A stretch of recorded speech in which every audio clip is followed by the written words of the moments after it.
Hey, welcome to the Folks of India. Today, we are going to talk about a dynamic youth personality, like a person who moved from civil services to the entrepreneurship. Like हम सभी में काफ़ी craze है आजकल entrepreneurship का. So, it's a pleasure to have a word with an entrepreneur who is achieved a massive success in such a small age. So, enjoy the show and take the valuable insights from this entrepreneur, real life entrepreneur. So it's my pleasure to invite Mr. Chayan Agrawal, who is founder and CEO of Agrawal Developer, a solar company. So thank you so much, sir, for being a part of our show, Folks of India. So before we start, sir, like as I know personally that you are in the entrepreneur side. So मैं ये जानना चाहता हूँ कि from scratch कि like आपकी entrepreneurship और business line में कैसे entry हुई? Okay, thanks a lot to your team, entire team, Mr. Devra जी. मैं अपनी जर्नी की बात करूं तो first of all school life मैं बहुत रेगुलर स्टूडेंट नहीं रहा था मैं. जब मैं यूनिवर्सिटी जब मैं बीटेक इलेक्ट्रिकल में एंट्री किया तब बड़ा फोकस था और टेक्निकल फील्ड के लिए काफ़ी मन बना हुआ था. बट जिस तरह से कॉलेज लाइफ में होता है इनिशियली 1 साल सेकेंड ईयर थर्ड ईयर तक आते हुए सब बातें प्लेसमेंट्स और इस तरह जॉब की बात हो रही थी. और मेरा मन जॉब का था but civil services sector UPSC particularly I was targeting government job. और उसका कारण भी रहा था बिकॉज फैमिली बैकग्राउंड हम देखें मेरे फादर इलेक्ट्रिसिटी डिपार्टमेंट में ही पोस्टेड हैं. तो हमेशा से ही एक मुझे पता था कि किस तरह से एक गवर्नमेंट ऑफिशियल का रिस्पेक्ट भी रहता है, रिस्पॉन्सिबिलिटी रहती है ऑल्दो, बट जो एक औहदा कहते हैं हम सब इंक्लाइन थे उस तरफ. यस, तो वो चीज़ ने मुझे पुश किया towards civil services examination. And particularly जैसे ही मेरा although placement selection campus selection हो चुका था बट जब गोल क्लियर था सिविल सर्विसेज का तो I went to Delhi. 7-8 months I prepared for civil services, hard preparation and suddenly Covid का एंट्री हुआ. And that is the turning point I think so जो मुझे एंटरप्रेन्योरशिप जर्नी में लेके आया.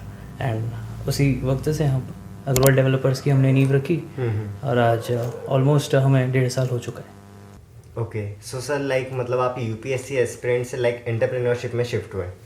सो I just want to know कि मतलब ये जो स्विच है ये बहुत कॉम्प्लिकेटेड होता है कि लाइक आप एक फेज में पूरा यूपीएससी की प्रिपरेशन कर रहे हैं फिर आप सडनली बिजनेस साइड में जा रहे हैं. सो लाइक ये आपकी जर्नी कैसे ट्रांसफ़र हुई? During my college days I was focused और एक तरह से क्लैरिफाइड था मेरा गोल मुझे यूपीएससी का प्रिपरेशन करके गवर्नमेंट ऑफिशियल गवर्नमेंट फील्ड में जाना है. 2 मुख्य रीज़न रहे. पर्सनल रीज़न ये रहा कि मुझे बड़ा अच्छा लगता है लोगों की हेल्प करके और यूपीएससी एक ऐसा प्लेटफॉर्म है जहाँ मैं अपना पावर का और सही यूटिलाइजेशन करूँ रिस्पॉन्सिबिलिटी के साथ में, जिसमें एक वाइड सेक्शन ऑफ लोगों का हम हेल्प कर सकते हैं. सेकेंडली फैमिली बैकग्राउंड की हम बात करें तो फादर चूँकि एमपीबी डिपार्टमेंट में असिस्टेंट इंजीनियर रहे तो मैंने चाइल्डहुड से उन्हें देखा है और जाना है कि किस तरह से वो हेल्प करते हैं और जब उनके वर्क से वो किसी और के चेहरे पे खुशी ला सकते हैं तो वो चीज़ मेरी एक ड्राइविंग फैक्टर रहा सिविल सर्विसेज के लिए. ऑल्दो जब प्रिपरेशंस के दौरान इस तरह का बीच में एक हर्डल आया तो फिर जब हम भी सब फेस कर रहे थे लॉकडाउन और माइंड चेंज हुआ कोविड लॉकडाउन, तो उस वक्त फिर मैंने प्लान किया कि मुझे कुछ एंटरप्रेन्योरशिप में ऐसा करना है कि हम जिसमें लोगों का भला भी कर सकें और एक तरह से एनवायरनमेंट का भी कुछ हम अच्छा कर सकें. एंड दैट्स द रीज़न हम एक सस्टेनेबल ग्रीन एनर्जी की तरफ बिजनेस में आगे बढ़े और Agarwal developers renewable energy sector में वर्क कर रहे हैं आज. Okay, and sir recently you are also felicitated with icons of Asia award. And I think it's a proud moment for me कि मैं आपके पास बैठा हूँ क्योंकि you are representing India.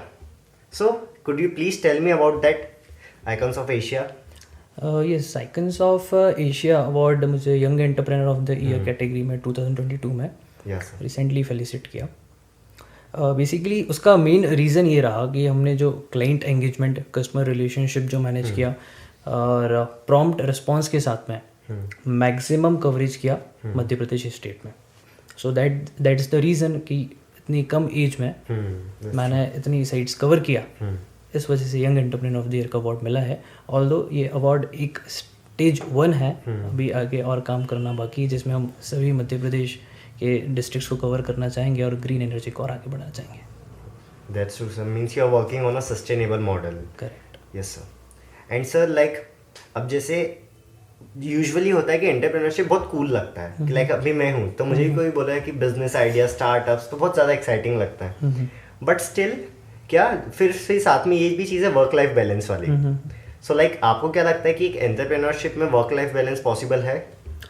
Yes, आपका कहना सही है कि एक एंटरप्रेन्योर लाइफ, बिजनेस लाइफ काफ़ी लेविश, काफ़ी रिलैक्सिंग, कंफर्ट लगती है, बट ऑल्दो आई थिंक सो ऐसा होता है नहीं. और मैं जो पर्सनली एक्सपीरियंस के साथ कह रहा हूँ कि इस तरह का बिल्कुल होना चाहिए भी नहीं. एक पर्सनल एफर्ट्स, हार्ड वर्किंग आपके नेचर में होना चाहिए. किसी भी सेक्टर में आप वर्क करें, चाहे एंटरप्रेन्योरशिप हो, चाहे आप किसी गोल के लिए वर्क कर रहे हैं, चाहे आप किसी कॉम्पिटिटिव एग्जामिनेशंस की प्रिपरेशंस कर रहे हैं.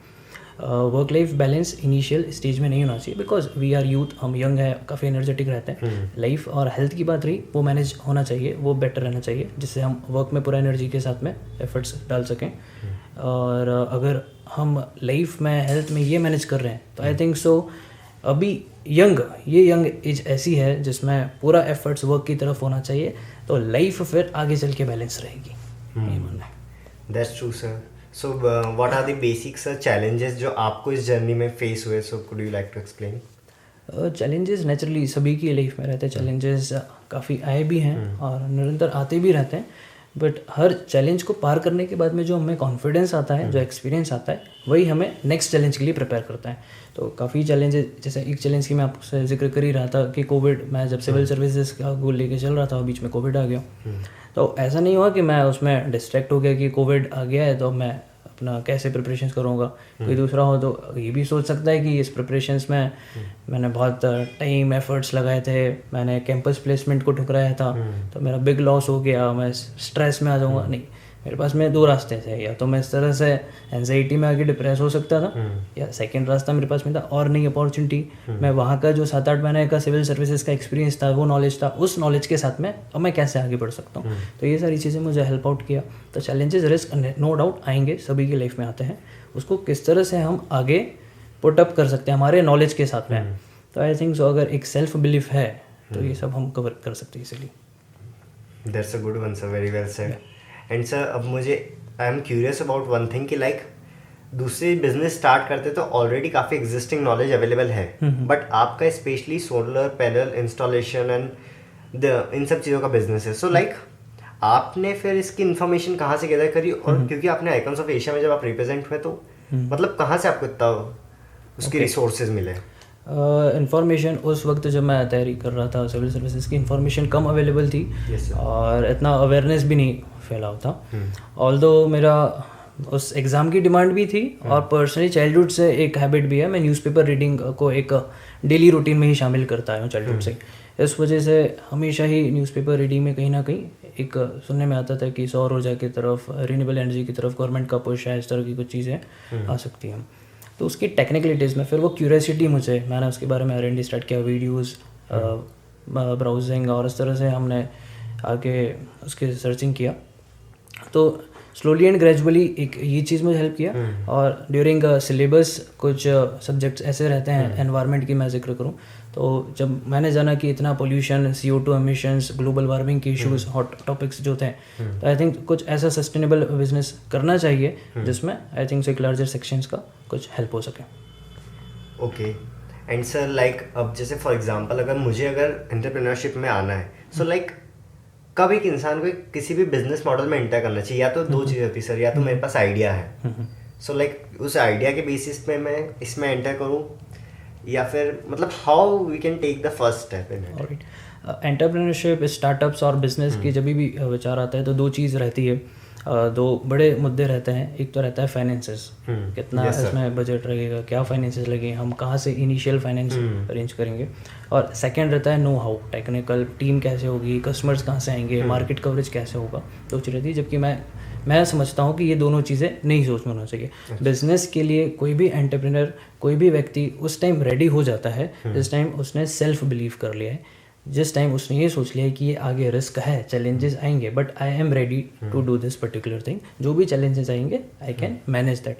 तो जिस दिन आपने सेल्फ बिलीव कर लिया है तो देन नेचुरली डे जैसे जैसे प्रोग्रेस करेंगे आप, वैसे वैसे रास्ते खुलते जाते हैं और कहीं ना कहीं फिर धीरे धीरे करके जैसे कहते हैं ना कि आप घर से बाहर तो निकलिए, एक कदम तो बढ़ाइए, मंजिल खुद ब खुद मिल जाएगी। तो वही चीज़ मेरा मानना है, मंजिल खुद तो मिल जाएगी। सही है सर। एंड चैन sir, like as you have started this business, like अब आपकी लाइफ का एक्चुअली मिशन क्या है? लाइक आप किस डायरेक्शन में मूव कर रहे हैं? फ्यूचर विजन्स क्या है? ओके, चाइल्डहुड से मेरी लाइफ का एक ही विजन रहा था, मैंने जैसे आपको बताया, टू हेल्प पीपल। मैं किस तरह से मेरे बिजनेस से, मेरे एक्टिविटीज़ से, मेरे थॉट्स से और सजेशन गाइडेंस से, मेंटरशिप से, इन एनी वे मैं कैसे ज़्यादा से ज़्यादा लोगों की, पर्टिकुलरली यूथ की, बिकॉज इन टुडेज सिनेरियो हम देखें यूथ काफ़ी डिस्ट्रैक्टेड है। Yes sir.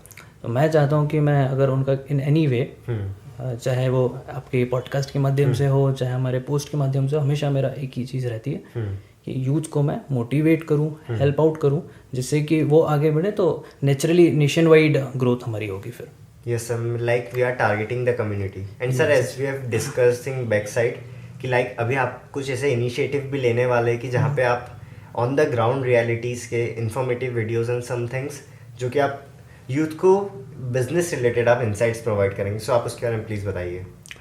यस, नेचुरली अब जैसे पहले भी मैं इस कोशिश में लगा रहता था ड्यूरिंग स्टडीज़ भी, कि जब भी फ्रेंड सर्कल्स में रहता था तो कुछ ना कुछ मोटिवेशन और कुछ ना कुछ गाइडेंस देता था। अब मैं चाहता हूँ कि नॉट ओनली फ्रेंड सर्कल्स, क्योंकि सोशल मीडिया एक बड़ा प्लेटफॉर्म है, तो वहाँ पे हम बिजनेस पोस्टिंग्स, मोटिवेशनल पोस्टिंग्स और कुछ शॉर्ट वीडियोस पोस्ट करके इसमें हम यूथ कम्युनिटी को एड्रेस करेंगे। और naturally case to case basis पे अगर कोई हमारे पास में इंक्वायरी आती है, कोई डिस्कशन चाहता है, कोई पर्टिकुलर मीटिंग भी चाहता है, तो I will just put in my time, और मैं कुछ ना कुछ वो टाइम उस चीज़ के लिए अदर देन बिजनेस टाइम में निकालना चाहूँगा। लाइक सपोर्टिंग देयर आइडियाज और discussing about them, to guide them, to just make them sensible, to make them believe that yes they can do it. Yes sir, so you are going to make it on the social media platforms? Yes, correct. Basically Twitter, Instagram handles, we are going to start. Okay. Now sir, that's a very good initiative कि आप मतलब अपने जो life के actually lessons है वो आप use करें, because sir we need it. Like it's a basically need कि हमें एक स्ट्रक्चर्ड वे मालूम पड़े कि जहाँ से हमें step by step we can go. Yes, correct. जैसे हम देखिए बिजनेसमैन रहते हैं या एक नॉर्मल एक पर्टिकुलर एज के आने के बाद में रिलीजियस गुरुज, रिलीजियस एक्टिविटीज़ में इन्वॉल्व हो जाते हैं, जहाँ पे गाइडेंस के लिए गुरु अवेलेबल रहता है। बट यूथ को आप कहेंगे सत्संग में जाए, कथा में जाए, तो वो नहीं जाएगा। तो कहाँ से गाइडेंस, फिर मेंटर्स कहाँ पे, एक राइट गाइडेंस। तो मैं कुछ ऐसा प्लेटफॉर्म स्टार्ट करना चाहता हूँ जिससे कि यूथ को हम एड्रेस कर सकें, और नेचुरली वो सब ऑलमोस्ट सब कंप्लीट हो चुका है और हम वे आउट करके स्टार्ट करेंगे। We are in the process of it. Yes, correct. Yes sir. And sir, now as we are moving ahead, I just want to know कि at this point of time अगर मैं आपसे पूछूं कि कोई एक स्किल जो हर यूथ को डेवलप करनी चाहिए, like if they have keen interest in the business, तो आप क्या सजेस्ट करेंगे? Particularly one skill I would say confidence. Confidence, and along with confidence, self-belief. Confident and self-belief. Like a self-belief, I can do this thing despite n number of challenges, despite the fact I will face n number of hurdles. If this is the belief I can do this, then you can. हर युवा, हर व्यक्ति कर सकता है वो। Yes sir, means they have to take the first step. Correct. That confident and the self-belief, खुद पे विश्वास, आप पे विश्वास होगा, अपने हार्ड वर्क पे विश्वास रहेगा, नेचुरली आपके सभी काम बन जाएंगे, जो आपका गोल है हो सकता है। Then honesty is the key factor. आप विश्वास है, ऑनेस्टली आप उसमें एफर्ट्स पुट इन कर रहे हैं, तो नो डाउट गोल अचीव हो सकते हैं। Yes sir. एंड चैन सर, जब तक हमारी बात हुई है, तो आपकी काफ़ी कम समय में काफ़ी लंबी जर्नी तय करी है। So I just want to know कि अब यहाँ पे आपका सपोर्टिंग फैक्टर्स की बात करता है, सो किसका आपको लगता है कि सबसे मेजर चंक सपोर्ट का था? No doubt, I think so दो लोग मैं ज़्यादा मानता हूँ सपोर्टिंग फैक्टर में। एक family, the first of all family, parents. Secondly जो सेकेंड फैमिली जिनको कहते हैं, जो हमें सिखाते हैं, टीचर्स। फर्स्ट फैमिली जिन्होंने हमें जन्म दिया है, बेसिक चीज़ें एथिक्स सिखाई हैं।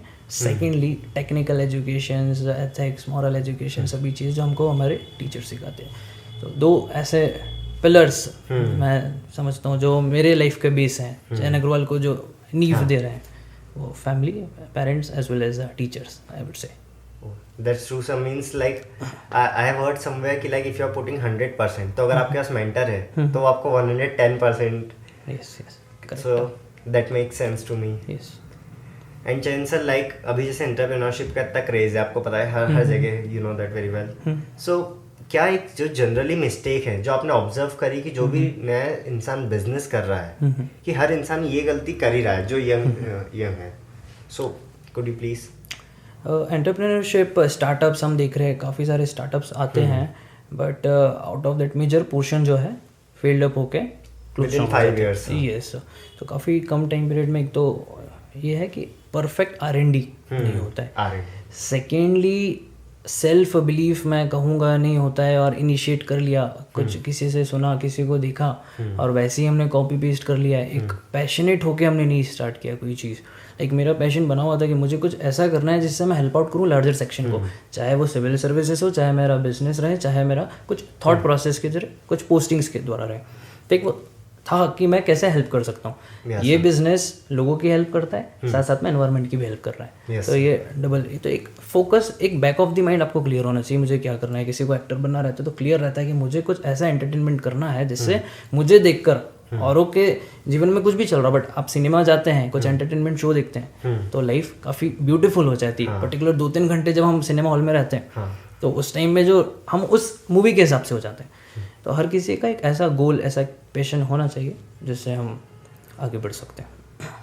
Yes sir. Sir now I would like to ask कि जैसे मैंने कई बार देखा है आपके ऑफिस में आऊँ तो आप इतनी जो बड़ी टीम है और स्पेशली इसमें कुछ लोग हैं जिनकी एज भी थोड़ी आपसे ज़्यादा है, बट स्टिल आप इतना स्मूथली सबको कैसे मैनेज कर लेते हैं. सो मतलब how do you develop that leadership quality.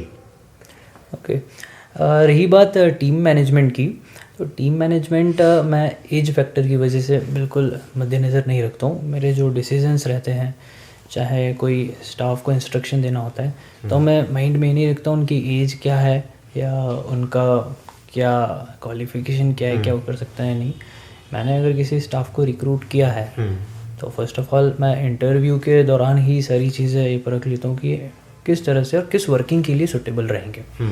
रही बात ज़्यादा एज के भी कुछ एम्प्लॉयज़ जो है मुझसे बड़े हैं, नो डाउट अगर वो किसी वर्किंग फैसिलिटी के लिए मेरे साथ एसोसिएट हुए हैं तो रिलेशन वैसे ही रहता है, एक रिस्पेक्ट ज़रूर रहता है मेरा उनके प्रति, बट जो काम है वो काम वो भी बड़े पैशनेट होके करते हैं और मुझे रिस्पांस अच्छा मिलता है. और आई थिंक सो मैं अपने आप को ज़्यादा अच्छा समझता हूँ इस चीज़ में कि मुझे ऐसे स्टाफ मिले जो मुझसे ज़्यादा एज में है, एक्सपीरियंसड है. कहीं ना कहीं उनका जिस भी फील्ड में, जिस भी सेक्टर में एक्सपीरियंस रहता है वो मुझे हेल्प आउट करता है. Okay, so means you just treat them regarding their work, उनके वर्क के अकॉर्डिंग. Yes, age is not a factor, उनका वर्किंग कल्चर एक बड़ा फैक्टर है. सेकेंडली मैं कहूँगा कि जो हमारा टीम मैनेजमेंट रहता है, जब हम एम्प्लॉयज़ मीटिंग में रहते हैं तो जो सोच रहती है, मैक्सिमम सभी यूथ हैं, और जो सोच रहती है, जो थॉट प्रोसेस रहता है, जो वर्किंग कल्चर डेवलप किया है वो मैंने हमेशा युवा रखा है. एक नौजवान सोच रखी है तो वो फिर सभी एक ही एज के हो गए. यस सर, नौजवान सोच से मुझे एक बात समझ में आई कि लाइक अभी भी आप इन्वेस्टर मीट से ही आ रहे हैं. सो लाइक मैंने जब भी आपसे मिला हूँ सो आई ऑब्जर्व कि आप हमेशा फुल बैटरी में चार्ज रहते हैं. सो इसके पीछे क्या रीज़न है, लाइक अभी भी आप चार्ज है?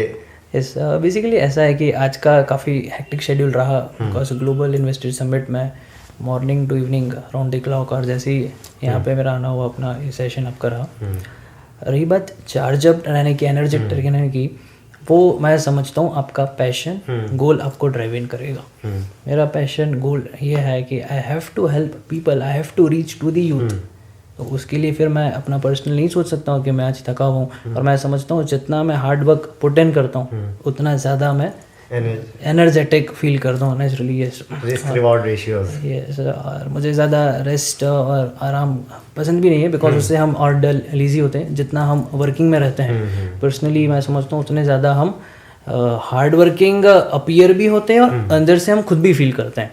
तो हमेशा ऑफिस का भी एटमॉस्फेयर ऐसे ही रहता है. कई बार मुझे टीम स्टाफ ने भी कहा है कि सर आप रेस्ट नहीं करते हैं, आप रेस्ट कर लीजिए. कई बार मेरा मील का, लंच का शेड्यूल डिस्टर्ब हो जाता है, बट वो मुझे कहते ज़रूर हैं, बट कहीं ना कहीं ये चीज़ उन्हें मोटिवेट करती हैं. तो आजकल ये मैं देख रहा हूँ, खुद ही देखता हूँ कि मैंने अगर लंच और मील डिले किया है, मेरे स्टाफ भी मेरे साथ में जो वर्किंग में लगे हुए हैं वो भी इस चीज़ को बुरा नहीं मानते और वो बहुत पैशनेटली इस चीज़ को एनर्जेटिकली हैंडल करते हैं. और आई think so being a youth आप में ये एनर्जी होना चाहिए. जिससे कि आप औरों में भी ये एनर्जी आगे पुट इन कर सकें। और रही बात मेरे बिजनेस की पर्टिकुलर बात करें तो मैं सौर ऊर्जा से रिलेटेड है, तो ऊर्जा से तो मैं भरा रहना आवश्यक भी है वो मेरे लिए। Yes, sir. And sir, last में I just want to ask a question that कि like ये बहुत पेनफुल चीज़ है कि like एस्पायरिंग एंटरप्रेन्योर है जैसे हम स्टार्ट कर रहे हैं, बट स्टिल क्या होता है कि कभी भी कुछ नया आइडिया कुछ स्टार्ट कर रहे हैं तो फैमिली से वो सपोर्ट नहीं मिल पाता है। Like they doubt you, they tell you कि ये सब चीज़ छोड़ के you can go for a job और safer side whatever suits. So इस चीज़ को मतलब कैसे कन्विंस करे कि लाइक जब सब आपके अपोजिट में हो बट स्टिल आपके पास कोई आइडिया है, सो उसके साथ कैसे मूव करना है? ऑलराइट, लाइक जैसे हम चैलेंजेस और रिस्क की बात कर रहे थे, तो अगेन दिस इज चैलेंज, ये एक तरह का चैलेंज हुआ। फैमिली सपोर्ट नहीं मिल पा रहा है, इतना कॉन्फिडेंस वो आप पे भी बिल्ड नहीं कर पा रहे कि ये कर पाएगा या नहीं कर पाएगा। तो ये चीज़ मैंने भी फेस की और हर किसी की लाइफ में रहता है। तो जो मैंने फैक्टर बताया, कॉन्फिडेंस एक बड़ी चीज़ है। आप में कॉन्फिडेंस प्लस सेल्फ बिलीफ है कि हाँ मैं कर सकता हूँ, and you must show that. आप छोटे से स्टार्ट करिए। हम कई बार फैमिली से ज़्यादा एक्सपेक्टेशंस कर लेते हैं, लाइक हमारे पेरेंट्स हमको कंप्लीट बिजनेस एंटिटी सेटअप करें, ह्यूज अमाउंट्स इन्वेस्ट करें, then I will show up. ऐसा नहीं है। आप मिनिमम रिसोर्सेज में किस तरह से शाइन कर सकते हैं, किस तरह से इम्प्रूव कर सकते हैं, दैट इज़ द केस। आज मैं सोचूं ये एक्सपेक्टेशंस रखूँ कि all over MP, all over India में मुझे सोलर का बिजनेस एक्सपांड करना है, और उसके लिए मैं जिक्र करता हूँ फैमिली में फंडिंग के लिए, और वो मना कर जाएंगे तो मैं बोलूँगा फैमिली सपोर्ट नहीं है। तो ये चीज़ नहीं है। मैं किस लेवल से स्टार्ट कर सकता हूँ? क्या मैं एक डिस्ट्रिक्ट से स्टार्ट कर सकता हूँ? क्या मैं एक स्टेट से स्टार्ट कर सकता हूँ? और स्लोली एंड ग्रेजुअली क्या मैं फिर खुद से ही, तो एक वो होता है ना कि मैं खुद से करना चाहता हूँ। सो मतलब वो अपनी पोटेंशियल के हिसाब से करेक्ट ग्रो कर सकते हैं। एक्सपेक्टेशंस हमें इतना फैमिली से नहीं रखना चाहिए, बिकॉज मैं समझता हूँ फैमिली ने स्कूलिंग और बेसिक एजुकेशन प्रोवाइड कर दिया है, दैट इज़ सफिशिएंट। आगे फिर अपने ये सोचना चाहिए कि उस नॉलेज, उस मिनिमम नॉलेज से, मिनिमम रिसोर्सेज अवेलेबल से मैं कैसे अपना एफर्ट्स दिखा सकता हूँ। आई थिंक सो ड्यूरिंग एकेडमिक्स अगर आप अच्छा बेहतर करेंगे तो पेरेंट्स में भी कॉन्फिडेंस बिल्ड होता है कि आपका पाथ ऐसा है, आपके वर्क कल्चर ऐसा है, आपकी लाइफ स्टाइल ऐसी है, तो नेचुरली फिर फैमिली नो डाउट सपोर्ट करती है। ओके। एंड सर आपका अगर आप खुद यूथ हैं, for example you are still a youth, but still जो एक टीनेजर्स हैं या लाइक कॉलेज स्टूडेंट्स हैं, सो उन्हें आप क्या सपोर्ट देंगे कि लाइक आपको किन किन एक्टिविटीज़ में मेजरली पार्ट लेना चाहिए? Okay, for your business growth specifically? Yes, if we talk about general lifestyle or say a kind of routine, particularly for youth and moreover for entrepreneur, so I would say एक entrepreneur businessman के लिए सबसे बड़ी important चीज़ रहती है information. सो हमेशा उन चीज़ों में रहें, newspaper reading, following the tech news, business news. Social media का है तो ज़रूरी नहीं है कि हम प्रिंट मीडिया या न्यूज़पेपर रीडिंग करें। सोशल मीडिया पे काफ़ी सारे ऐप्स हैं, हैंडल्स, इंस्टाग्राम हैंडल्स है जहाँ पे इन्फॉर्मेटिव अच्छा कंटेंट मिल जाता है। उसको फॉलोअप में लेते हुए और अपना गोल से मैच करते हुए, आप किसी पर्टिकुलर फील्ड में गोल है तो वैसी चीज़ें आप एक आर्काइव, ऐसा एक कलेक्शन बना के रखें। तो नेचुरली जब आप उस पर कम्प्लीटली 100% वर्किंग करेंगे तो उस टाइम पे वो रिसोर्सेज हेल्प करेंगे। और वैसे ही कंटेंट, चाहे फिर आप चाहे मूवी देखने जाएं, चाहे आप बुक्स की बात करें, तो आपकी पर्टिकुलर गोल, आपके पर्टिकुलर विजन के हिसाब से अपने कंटेंट सेलेक्ट करना चाहिए। अपने टाइम का मैनेजमेंट उस हिसाब से करना चाहिए। मोर ओवर हम बोर हो जाते हैं कि हम एक ही गोल पे एक ही जैसी वर्किंग करते हैं, तो उसमें डायनेमिक्स ओपन कर लेना चाहिए। थोड़ा टाइम उसका हमने बुक्स देख लिया, थोड़ा टाइम हमने उसका मूवीज़ देख लिया, थोड़ा टाइम हमने किसी से डिस्कशन कर लिया, कोई इवेंट वैसा अटेंड कर लिया। आप रहें 24 आवर्स अपने गोल के लिए, बट डिफरेंट डायनेमिक्स में रहें। तो मैं समझता हूँ कि गोल की तरफ भी बढ़ रहे हैं, इन्फॉर्मेशन भी आ रही है और कॉन्फिडेंस भी बिल्ड होगा। That is the key. So Charan sir, thank you so much for giving your precious time. Yes. And I am actually super excited for all the like videos and posts that you are going to make in the future. Yes. Is regarding the entrepreneurship and business. Yes. So I'll mention all the details regarding the Charan sir profile in the description. So you can feel free to follow him and get the valuable insights. So thank you so much Charan sir for coming. It means a lot. Yeah, thank you.